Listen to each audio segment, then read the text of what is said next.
जय गुरु जी की। आज का सत्संग मुझे कंचन जी ने लिखकर भेजा है और वो सत्संग ये है कि वो गुरु जी से फर्स्ट टाइम कैसे जुड़ी हुई थी। वो लिखती हैं कि उन्होंने नोएडा सेक्टर 62 में अपना एक फ्लैट लिया था।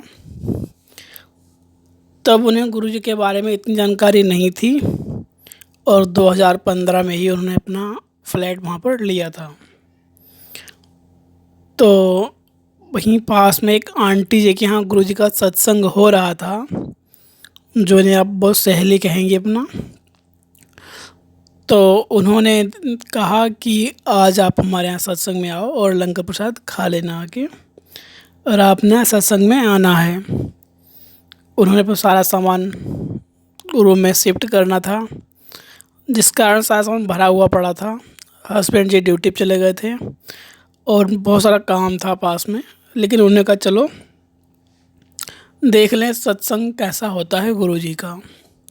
वे वहाँ पर गई और बैठी जाके, तो उनको चाय प्रसाद दिया गया, लेकिन उनको वो चाय प्रसाद लेने में हिचकिचाहट सी हुई कि गुरु जी के सामने कोई कैसे चाय प्रसाद ले सकता है सत्संग में।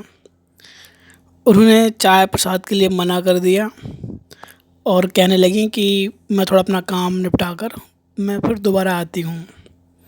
तब आंटी जी ने कहा, उनके सहेली ने, कि आप आना, लंगर प्रसाद लेकर जाना।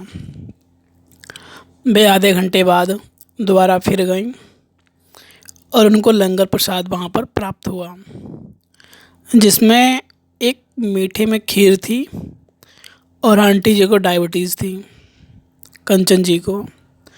तो कंचन जी ने कहा कि उन्होंने मना कर दिया कि मुझे ये खीर नहीं दो।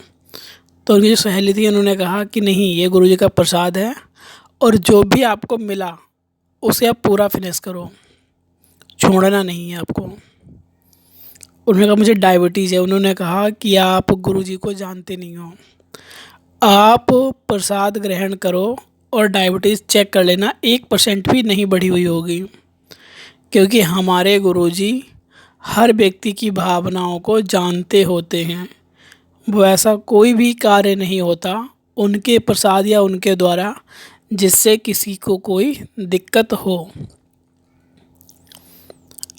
अब आंटी जी ने प्रसाद खा लिया और खाने के बाद में वो अपने घर पर आती हैं और सबसे पहले डायबिटीज़ चेक करती हैं, क्योंकि उन्हें एक चिंता सी थी कि लो मैं गई कहीं डायबिटीज़ ना बढ़ जाए। उन्होंने कहा गुरु जी देख लेना आप। और घर पे बहुत सारा सामान फैला हुआ था, जिस कारण उनके हस्बैंड भी चिल्लाते। लेकिन जब उन्होंने डायबिटीज़ चेक की तब वो बिल्कुल कंट्रोल में थी। वे उस चीज़ से एकदम चमत्कार देखकर खुश हुई और आंटी जी ने उनसे कहा था, उनकी सहेली जो थी, कि उनके घर पर हर महीने सत्संग होता है, जिसमें उन्होंने अगले महीने के लिए भी उन्हें बुलाया था। लेकिन बात ये थी कि जब अगले महीने की डेट आई तब उनके हस्बैंड ने कहीं बाहर प्रोग्राम बनाया था पार्टी के लिए। अब उन्हें सत्संग में भी जाना था, क्योंकि आंटी जी को अब गुरुजी से लगाव हो चुका था, मतलब वो उनके मन में स्थान बन चुका था, गुरु से वो जुड़ चुकी थी कि उनकी डायबिटीज़ नहीं बढ़ी। तो उन्हें लगा कि वास्तव में गुरुजी साक्षात पारब्रह्म हैं। जब अब वो सोच रही थी कि मैं कैसे जाऊँ, तो उन्होंने अपनी आंख बंद करके गुरुजी से कहा कि हे गुरुजी, मैं आपके सत्संग में आना चाहती हूँ, लेकिन मैं अपने हस्बैंड को मना भी नहीं कर सकती कि पार्टी में ना जाओ, क्योंकि एक महीने में एक ही दो बार बाहर जाना होता है और आप ही कुछ करो। गुरुजी ने उनकी बात इतनी जल्दी सुनी कि उनके हस्बैंड जी शाम को आए और बोले ऐसा है कि पार्टी हम लोग नेक्स्ट वीक में चलते हैं, इस वीक कुछ मन नहीं बन रहा। और वो पास वाली भाभी जी कह रही थी कि उनके यहाँ कोई सत्संग है गुरु जी का, उन्होंने कहा हाँ हाँ। तब उन्होंने कहा कि गुरुजी कौन हैं, आप पहले आ चुके हो। तब उन्होंने गुरुजी के बारे में बताया उन्हें कि जिस दिन हम यहाँ पर शिफ्ट हुए थे उसी दिन सत्संग था गुरुजी का, और मैंने उनके वहाँ पर चाय प्रसाद ग्रहण नहीं किया था। लेकिन आप तो जानते हो मुझे डायबिटीज़ है। उन्होंने कहा हाँ हाँ, मुझे पता है कि आपको डायबिटीज़ है। उन्होंने कहा कि जब हम उनके यहाँ लंगर प्रसाद ग्रहण कर रहे थे तब मैंने खीर खाई और मुझे लगा कि शायद मेरी डायबिटीज़ बढ़ जाएगी, लेकिन मैंने जब आके चेक किया तब डायबिटीज़ नहीं थी। तो उन्होंने कहा सच? उन्होंने कहा हाँ। उन्हें गुरुजी का जब सत्संग होता है तब ब्लेसिंग भी मिलती हैं, तो इसलिए हम जब आज चलेंगे शुरू से लास्ट तक बैठेंगे और देखते हैं गुरुजी वहाँ पर क्या क्या ब्लेसिंग देते हैं। वो दोनों लोग इसी माध्यम से आए कि वो गुरुजी की ब्लेसिंग देखेंगे। और जब सत्संग में वो बैठे तब कहीं ना कहीं उनका मन इतना वो सत्संग में खो गए गुरुजी के कि वो बाकी सब चीज़ें भूल चुके थे कि वो किस कारण आए। उन्हें बस ऐसा लगने लगा कि सदियों से वो जानते हों गुरुजी को और गुरुजी उनको जानते हों, और जो गुरुजी का स्वरूप रखा था उन्हें उसमें वास्तविकता दिखाई देने लगी कि उन्हें वास्तव में गुरुजी हंसते हुए दिखने लगे और वे अपनी सारी चिंताएं सब कुछ छोड़ चुके थे। उन्होंने सत्संग समाप्त होने के बाद में पूछा कि गुरुजी का आश्रम कहाँ पर है। उसके बाद से वे अपनी फ्रेंड के साथ में, जो आंटी जी की सहेली हैं, तब से हर महीने सत्संग में उनके वहाँ जाके बैठती हैं और वे गुरुजी के बड़े आश्रम भी जाती हैं। बता रही हैं जो डायबिटीज़ पहले बहुत ज़्यादा थी उनकी, वो भी अब समाप्त ही हो गई। जहाँ बढ़ती थी वहाँ वो कम होती गई।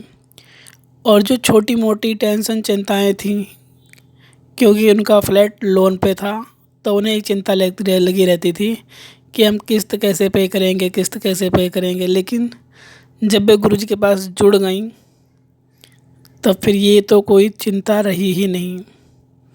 उनके हस्बैंड, अब उनके पूरा परिवार गुरुजी से ही जुड़ा हुआ है। उन्होंने उनसे कहा एक स्वरूप के लिए, तब उन्होंने कहा देखो स्वरूप गुरुजी के बड़े आश्रम में मिलता है।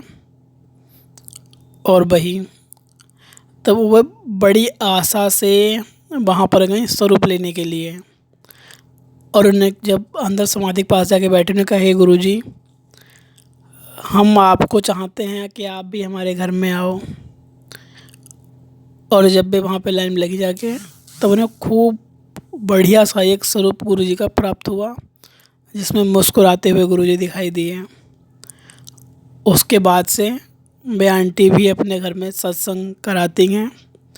इसी माध्यम से वो जुड़ती चली गई और बता रही हैं कि उन्हें गुरुजी ने बहुत ही कुछ दे दिया है। ज़िंदगी पूरी चेंज कर दी, जीने का तरीका चेंज कर दिया।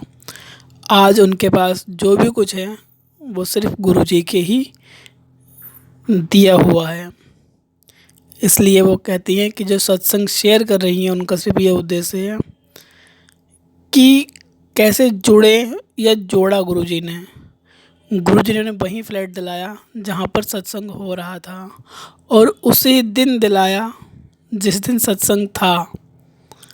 तो वे इस चीज़ को मानती हैं कि गुरुजी ने जुड़ाव या लगाव, जो भी कुछ आप मानते हो, उन्होंने कहा कि हम पहले से ही वहीं पर उपलब्ध थे और अपने पास में उन्हें यहाँ से बुला के शिफ्ट किया। और अब वे कोई भी चिंता नहीं, बस गुरुजी में लगी रहती हैं। जय गुरुजी की। जो भी हमारी संगत में अपना सत्संग शेयर करना चाहते हो मुझे व्हाट्सअप लिख कर भेज दो, व्हाट्सअप पर लिख कर भेज दो। मुझे कमेंट बॉक्स में बोलो, मैं अपना नंबर आपको व्हाट्सअप कर दूँगा।